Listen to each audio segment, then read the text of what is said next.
Welcome to छोटी दुनिया, जहां मेरी और तुम्हारी कहानियां एक साथ चमकती हैं। Today's princess name is chosen by Shaista. महल के संगे मरमर में नर्म उजाला फैल रहा था। शहजादी शाइस्ता अपनी शाही सिंगार मेज के सामने बैठी थी। चमकते सुनहरे कंघे हाथ में लिए, नगों से जड़ी चूड़ियां कलाई पर सजाई हुई थीं और खुशबू से महकता हुआ महल उसके गिर्द एक आईनी छप बना रहा था। इसी वक्त सल्तनत के किनारे एक छोटी झोंपड़ी में मुराबिया अपने सादा कपड़े झाड़ रही थी। टूटे हुए आईने के टुकड़ों में अपना अक्स देखकर काजल की हल्की लकीर दुरुस्त कर रही थी। कोई जेवर नहीं, कोई खुशबू नहीं, सिर्फ मेहनत की थकन और उम्मीद की चमक। मुराबिया ने अपने हाथ से बनाया सूखे फूलों का ब्रेसलेट कलाई में सजाया। शहजादी शाइस्ता खामोश नजाकत के साथ तैयार हो रही थी। हर कदम और हर लम्स शाही वकार की अक्कासी कर रहा था। उसके नरम सैंडल महल के संगमरमर को चूम रहे थे। मुराबिया के कदम सादा मगर मजबूत थे और आज भी उसे गांव के बाजार तक का लंबा फासला तय करना था। हवा की सरसराहट और मिट्टी की खुशबू उसके साथ गूंज रही थी। एक ही सुबह, दो जिंदगियां, एक रोशनी, एक सादगी, एक महल की शान, एक झोपड़ी की मेहनत, मगर दोनों की आंखों में एक ही सवाल, दुनिया मेरे लिए क्या लेकर आएगी। एक तरफ शाही सवारी, दूसरी तरफ एक सादा लड़की, दोनों एक ही मोड़ पर आमने सामने आ गए। शहजादी शाइस्ता ने पर्दा उठाया। मुराबिया ने हैरत से निगाह बुलंद की। एक लम्हा, एक खामोश सांस, जैसे किस्मत ने दोनों के दरमियान कोई पोशीदा इशारा रख दिया हो।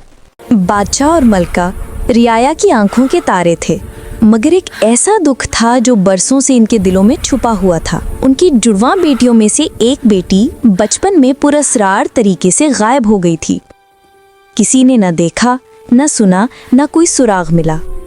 सिर्फ एक खाली झूला, कुछ बिखरे हुए फूल और मलका की रोती हुई चीखें महल की तारीख का हिस्सा बन गईं।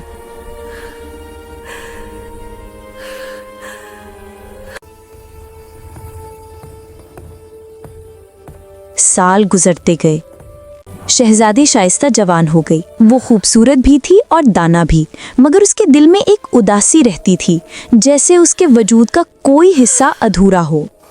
शाइस्ता अक्सर मलिका के पास जाकर कहती, अम्मी, मुझे लगता है कि मेरी शहजादी बहन जिंदा है। मैं उसे कभी कभी अपने बहुत करीब महसूस करती हूँ। मलिका आह भरती, काश तुम्हारे दिल की आवाज़ सच्ची हो बेटी। बादशाह आसमान की तरफ देखता रहा, जैसे सवालों का जवाब ऊपर कहीं लिखा हो। मुराबिया अपनी नानी के साथ जंगल के किनारे एक छोटी सी पुरानी झोंपड़ी में रहती थी। झोंपड़ी की छत पर पत्ते सरसराते और खिड़कियों से सुबह की धूप नर्म नर्म टपकती। मुराबिया को नानी ने बचपन से चरखा चलाना सिखाया था। वो दिन भर ऊन के धागे गूंथती और उन्हें बाजार ले जाकर बेच देती। जंगल की हवा, नर्म रोशनी और नानी की हंसी के दरमियान मुराबिया की ये छोटी सी दुनिया मोहब्बत और मेहनत की खुशबू से महक रही थी। एक दिन तकदीर ने दरवाज़ा खटखटाया। तूफानी शाम थी, बादल गरज रहे थे। महल का दरवाज़ा खुला। सामने एक बूढ़ी औरत खड़ी थी। उसकी आंखों में खौफ भी था और हिम्मत भी। वो धीमी आवाज में बोली, जहांपना, जंगल में रहने वाली एक बूढ़ी औरत ने आपके लिए ये लॉकेट भिजवाया है। आपकी बेटी जिंदा है। मलिका की सांस रुक गई। शाइस्ता का दिल धड़क उठा। ये मेरी बिछड़ी बच्ची के गले में था, हमारा शाही लॉकेट। वो जंगल के पास एक झोंपड़ी में रहती है। बेटी, आज मेरी तबीयत बहुत ख़राब लग रही है, पहले थोड़ा पानी पिला दो।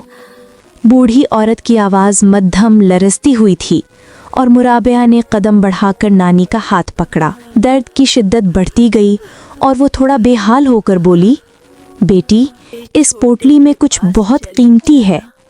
तुम इसे जंगल के आखिरी सिरे पर मौजूद मेरे भाई के पास ले जाओ और उसे दे देना। कुछ ही लम्हों में दर्द ने उसकी सांसें रोक दीं और वो खामोशी से मर गई। मुराबिया की छोटी सी दुनिया एक लम्हे में अंधेरे में डूब गई। आंखों में आंसू, दिल में खौफ और उदासी। उसने नानी की हल्की सी सांस के निशान के साथ पोटली उठाई और एक छोटी सफ़ेद बकरी के साथ जंगल के कच्चे रास्तों पर कदम बढ़ाने लगी। शहजादी शाइस्ता, मलिका और बादशाह आखिरकार जंगल के उस घर तक पहुंच गए, मगर वहां पहुंचते ही उनके दिल डूब गए। घर बिल्कुल खाली था। बादशाह, मलका और शहजादी शाइस्ता की आंखों में मायूसी के साए छा गए। यहाँ तो कोई नहीं। यहाँ हमारी बेटी रहती थी। अब क्या होगा? वापिस महल जाकर पता करते हैं। नहीं, मैं अपनी बहन को यहीं जंगल में ढूंढूंगी। और यूं शाइस्ता ने अपने कदम अपनी बहन की तलाश में आगे बढ़ाने का फैसला किया और जंगल के अंदरूनी जानिब दौड़ लगा दी। शाइस्ता, कहाँ हो मेरी बेटी? ध्यान से देखो, कहीं गम तो नहीं गई।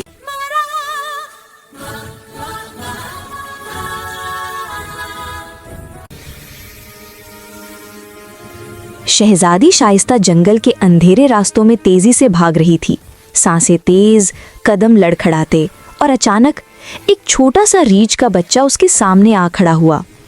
शहजादी के कदम रुक गए, डर उसकी आंखों में छा गया और वो वहीं सहम कर बैठ गई। इसी लम्हे झाड़ियों में से एक भारी सा साया उभरा।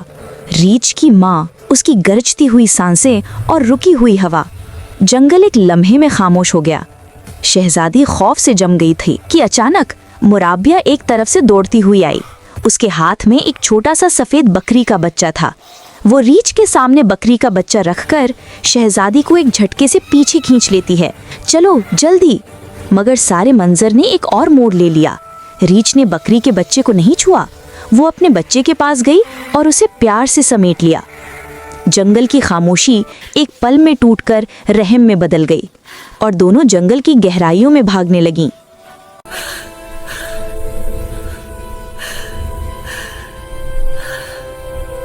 झोंपड़ी के अंधेरे में एक बूढ़ा मशकूक आदमी बैठा था। उसके हाथ में वही पोटली थी और वो उसे बार बार देखकर एक अजीब लालची हंसी हंस रहा था। इसी दौरान मुराबिया और शहजादी शाइस्ता कांपते कदमों के साथ झोंपड़ी के दरवाजे तक पहुंची। मुराबिया ने फौरन शहजादी को अंदर खींचकर ले गई। मुराबिया ने जल्दी से करीब पड़े मिट्टी के प्याले में पानी डाला और शहजादी को थमा दिया। उसे समझाने, संभालने और खौफ कम करने की पूरी कोशिश की। बूढ़े आदमी ने शहजादी को देखा और उसकी आंखों में खतरनाक सी चमक उगाई। बूढ़ा खामोशी से उठा और उस पोटली को उठाकर लकड़ी के पुराने संदूक में बड़ी एहतियात से रखने लगा। शहजादी शाइस्ता जंगल में लापता है। जो भी उसे ढूंढ कर लाएगा उसे कीमती इनाम मिलेगा।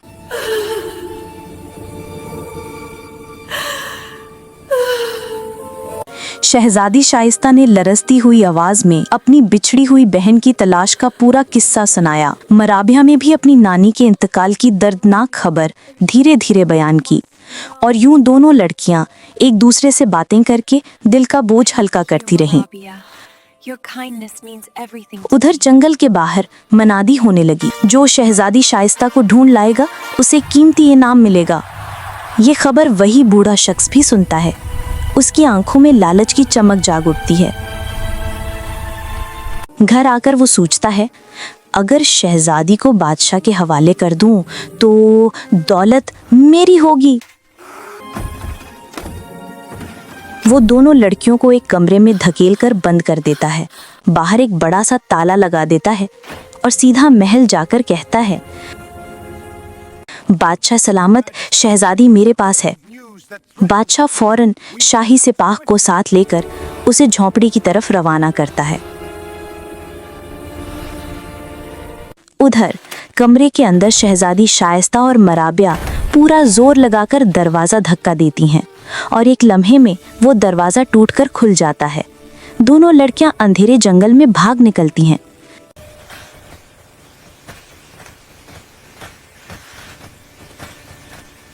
शाही सिपाही जब बूढ़े के साथ झोंपड़ी पहुंचते हैं, वहां ना शहजादी थी ना मराबिया। सिर्फ एक पुरानी लकड़ी का बक्स कमरे के कोने में रखा था। सिपाहियों ने बक्स खोला। अंदर एक पोटली थी। वो पोटली लेकर बूढ़े को गिरफ्तार करते हुए बादशाह के पास वापस आए। बादशाह ने पोटली खोली। इसमें कुछ पुराने शाही सिक्के, शहजादी का बचपन का लिबास और एक रुक्का था। रुक्के में लिखा था, बादशाह सलामत, मैं आपकी शाही दाई हूँ। मेरी अपनी बेटी जवानी में इस दुनिया से रुखसत हो गई कि आपकी जुड़वां बेटियों को देखकर मेरा दिल टूट गया और मैं एक शहजादी को उठाकर जंगल में खामोशी से परवरिश करती रही। अब मेरा वक्त करीब है और मैं आपकी खोई हुई बेटी शहजादी मुराबिया को वापस कर रही हूँ। उसका लॉकेट जो मैंने बरसों पहले रख लिया था वो अम्मारा के हाथों आपको भिजवा दिया था। रुक्का खत्म हुआ और बादशाह के कदमों से जमीन जैसे खिसक गई। शहजादी शाइस्ता और मुराबिया पाँव पानी में डाले बैठी थीं, लंबी सांसों के साथ थकन उतारने की कोशिश करती हुई। अचानक मुराबिया की नजर शाइस्ता के हाथ पर पड़ी। एक हल्की सी सुनहरी छाप, एक ताज का निशान, वही निशान जो मुराबिया के अपने हाथ पर भी था। वो चौंक कर बोली, ये निशान, ये तो मेरे हाथ पर भी है। लम्हा रुक गया, हवा ठहर गई और तकदीर ने अपनी चाबी घुमा दी। शाइस्ता ने हिचकी लेते हुए कहा, मुराबिया, तुम ही मेरी खोई हुई बहन हो, मेरी जुड़वा बहन। उसकी आवाज टूट गई और वो बेइख्तियार शहजादी को गले से लगा लेती है, जैसे बरसों का फासला एक आंसू में सिमट आया हो। तभी शाही सिपाह तालाब तक पहुंच गए। दोनों शहजादियों को महफूज तरीके से शाही सवारी में बिठाया गया। सफर खामोश और पुरसुकून था।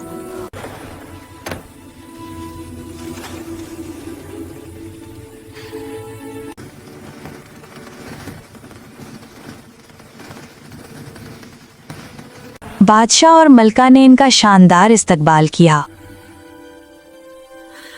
और जैसे ही वो महल पहुंची, हर कमरा रोशनी, रंग और खुशियों से भर गया। मलका ने फौरन अपनी बिछड़ी हुई बेटी को गले लगा लिया। आंखों में बरसों का दर्द और खुशी एक साथ झलक रहा था। बादशाह ने अपनी बेटी से मुलाकात की। उसकी आंखों में फख्र, मोहब्बत और राहत का समंदर था।